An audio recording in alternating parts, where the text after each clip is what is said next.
Hey guys, so with this backdrop, as you can see, it says third day, and what I would suggest to do is just to pick this the patch tool, just quickly zoom in.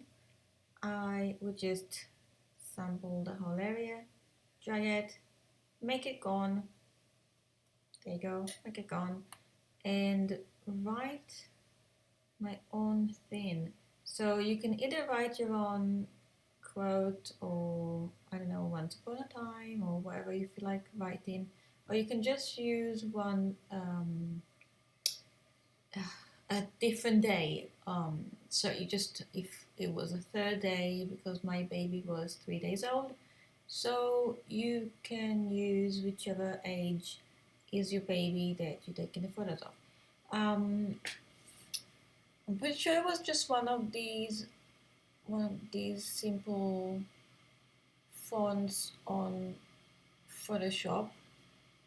I'm not all sure which one I've used, so you can definitely just use whichever you like. But let's just say you want to change the day to the fifth day, sixth day, whatever day. So you can either use letters, numbers, or you can just use first. So whoever get the first baby, I don't know, no one. First day. Now, you're never gonna get a baby that is just 1 day old in your studio, but let's just pretend. And I will sample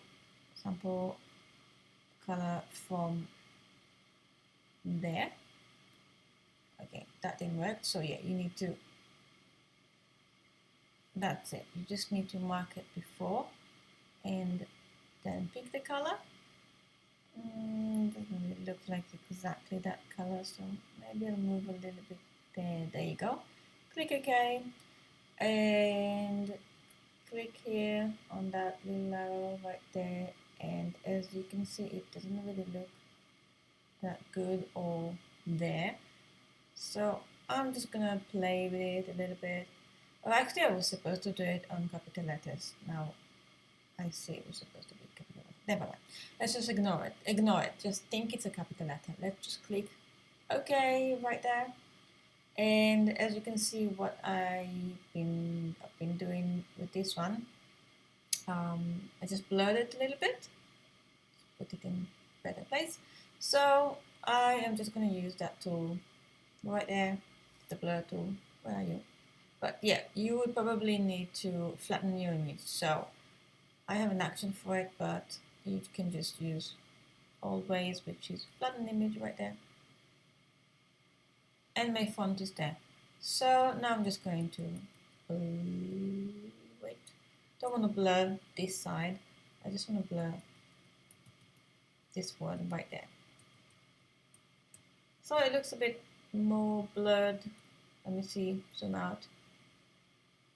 A little more there, but it's still not quite there because I can see the difference. I don't like the fact that it's not capital letters, and a little bit of a different in the color as well. I think I should have probably stayed with the color picker with whatever I got from there. So let's just blur it a little bit more.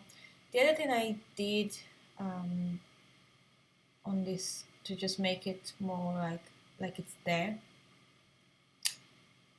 filter and liquify. There you go. So I just liquefied a little bit.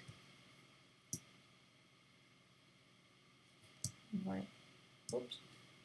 Oopsie daisy. Hold on. There you go. So I just sort of liquefied the image a little bit, and just made the words not the most I don't know, not the most graphic, not very exact, just sort of squiggle it a little bit and click OK. And then it looks a bit more like it's on paper. It doesn't really look like you just typed it on it. So now it looks a little bit better, but the word first is a little bit lighter than the word day. So what I can suggest is simply just take the whole thing, it probably would be better than trying to match it. And just delete the whole thing completely and then write it from the start. Just write, first day, second day, third day, fourth day, fifth day, and that would probably do it. That should do it, and you should get a much better, nicer result for that. Just go back so it won't be boring to look at. There you go. And that's how I would do it. If you have any other suggestions, I'm so happy to just hear everything. So hope that helped you, and let me know, and I'd love to see what you did. And definitely explore with this backdrop. And if you want to write anything else there other than the age of the baby, just simply go for it. I'll be more than happy to see what you do with it. Thank you so much. See you later. Bye bye.